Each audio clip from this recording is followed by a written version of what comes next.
राजू नाम का एक किसान था। राजू एक दिन पास की सब्जी मंडी में अपनी प्याज बेचने गया। प्याज बेचते बेचते उसे शाम हो गई। हे ईश्वर, मुझे तो पता ही नहीं चला, आज तो शाम हो गई प्याज बेचते बेचते। अब उस जंगल से गुजर के जाना होगा। मेरी रक्षा करना ईश्वर। क्या हुआ राजू भाई, घबराए हुए क्यों लगते हो? आज तो तुम्हारी बिक्री भी सही हुई है, फिर तुम ऐसा सड़ेला मुंह बनाकर क्यों बैठे हुए हो? कालू भाई, शाम हो गई है, गांव पहुंचते पहुंचते रात हो जाएगी, और रात में जंगल से जाना मतलब मौत के मुंह में जाना। तुम्हें तो पता ही होगा उस जंगल में जाकर कितने लोग अपनी जान गंवा चुके हैं। हाँ राजू भाई, कहते तो तुम ठीक हो, पर अब जाना तो पड़ेगा ही। भगवान का नाम लो और चले जाओ। फिर राजू अपना सामान बटोर कर अपने गांव की ओर चल देता है। थोड़ी देर में वह जंगल के करीब पहुंच जाता है। जय श्री राम, जय हनुमान, हे ईश्वर मेरी रक्षा करना।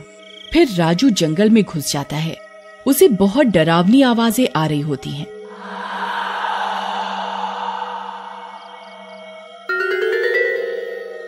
राजू डरता हुआ चलता जाता है। थोड़ी देर में गुफा में बैठी एक चुड़ैल को उसके आने का एहसास हो जाता है। लगता है कोई शिकार आ रहा है। बहुत दिन से इंसानी मांस नहीं खाया, आज तो मजा आ जाएगा। फिर वह चुड़ैल एक इच्छाधारी चुड़ैल होने के कारण एक बंदर का रूप धारण कर लेती है और अपनी गुफा के बाहर छिपकर राजू का इंतजार करने लगती है। थोड़ी देर में राजू वहां पहुंच जाता है।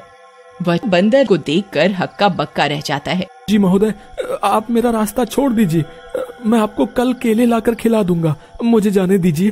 थोड़ी देर में बंदर की आंखें लाल लाल चमकने लगती हैं। डर के मारे राजू कांपने लगता है।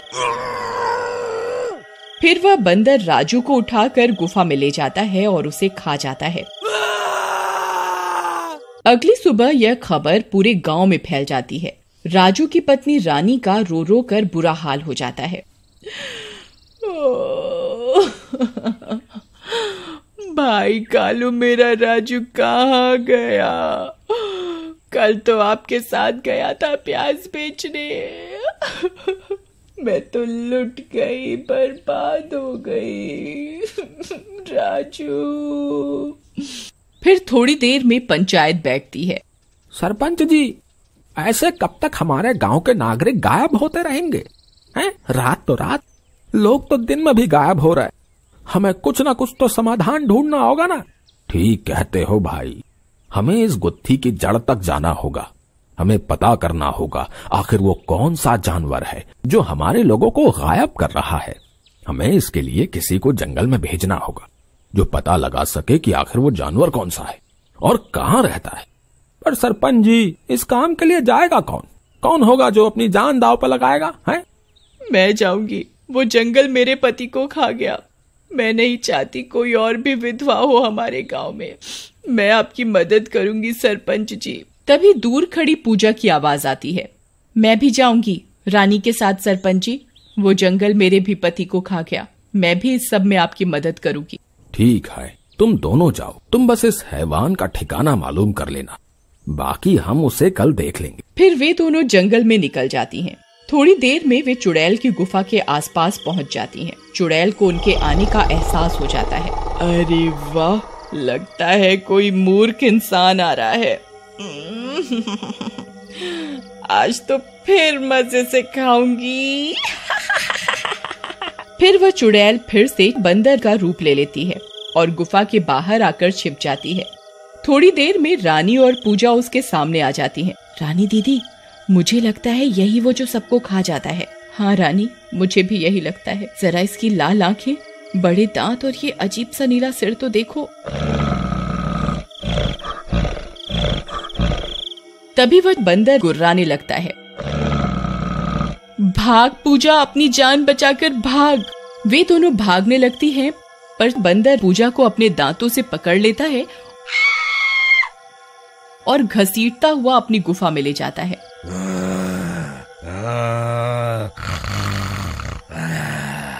रानी भागते भागते अपने गांव की ओर आ जाती है। अरे रानी, इतना हाफ क्यों रही हो? और वो पूजा कहाँ है? फिर रानी अपनी सारी आप बीती सबको बताती है। तो अब समझ में आया, वो ही हमारी जान का दुश्मन है। चलो गांव वालों, लठ, बंदूकें और सभी तरह के हथियार रख लो, हम उसका आज खात्मा ही कर देंगे। फिर सारे गांव वाले हथियार लेकर उस गुफा के पास पहुंच जाते हैं। चुड़ैल को पता चल जाता है उस बची हुई लड़की ने गांव वालों को सब कुछ बता दिया है। मूर्ख गांव वालों, इन्हें ये नहीं पता मैं एक इच्छाधारी चुड़ैल हूँ, अपनी मौत के मुंह में आ गए। बाहर निकल चिंपांजी, है तूने हमारे गांव के लोगों को बहुत खाया है, आज तेरी खैर नहीं है। अच्छा, मुझसे चालाकी, अभी बताती हूँ, इन्हें नहीं पता मैं कितनी चतुर हूँ। फिर वह चुड़ैल एक सांप का रूप ले लेती है और बाहर निकलती है।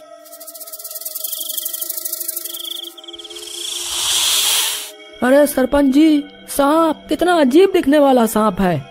हाँ भाई, पर हमें तो उस मक्कार चिंपांजी की तलाश है, इसे जाने दो, इसने हमारा क्या बिगाड़ा है। फिर वह भूतिया सांप झाड़ियों में चला जाता है। मूर्ख कहीं के, भूख लगी है, इनमें से किसी को खा लेता हूँ। फिर वह सांप अपनी पूंछ लंबी करके एक गांव वाले को अपनी ओर तेजी से खींच लेता है।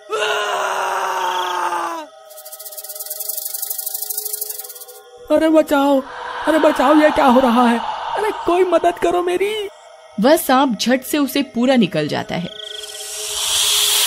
अरे वो मनहूस सांप हमारे भाई को ले गया, मुझे बहुत गुस्सा आ रहा है। अब इसके साथ इस सांप को भी मरना होगा। मैंने तो पहले ही आपसे कहा था सरपंच जी, पर आपने मेरी बात नहीं सुनी। अब मुझसे गलती हो गई, अब जो भी जानवर दिखे उसे तुरंत मार दो। चुड़ैल उनकी बात सुन रही होती है। मारोगे तो तब न जब मुझे पकड़ पाओगे। फिर वह इच्छाधारी चुड़ैल एक बाज बन जाती है और उड़ने लगती है।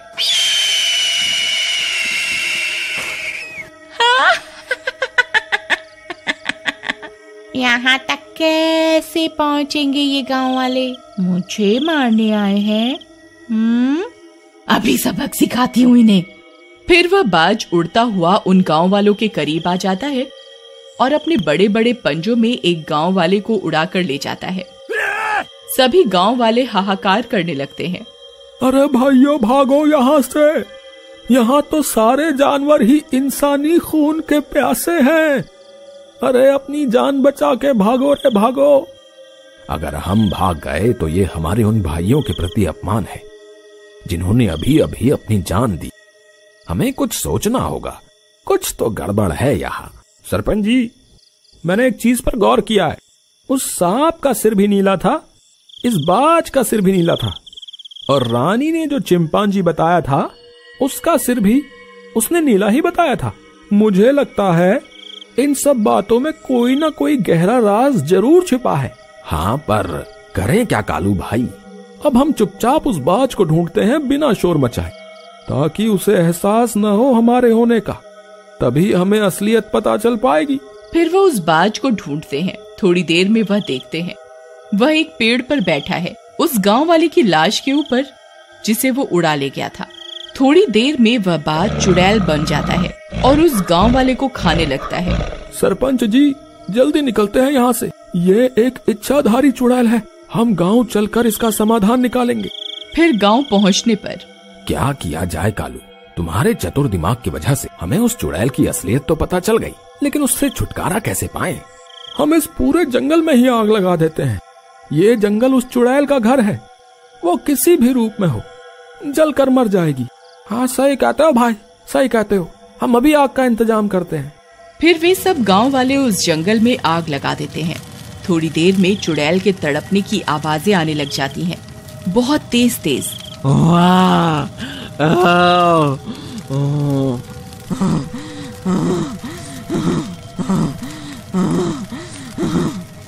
ये तुमने सही नहीं किया, मैं एक दिन बदला लूंगी, मैं एक दिन बदला लूंगी।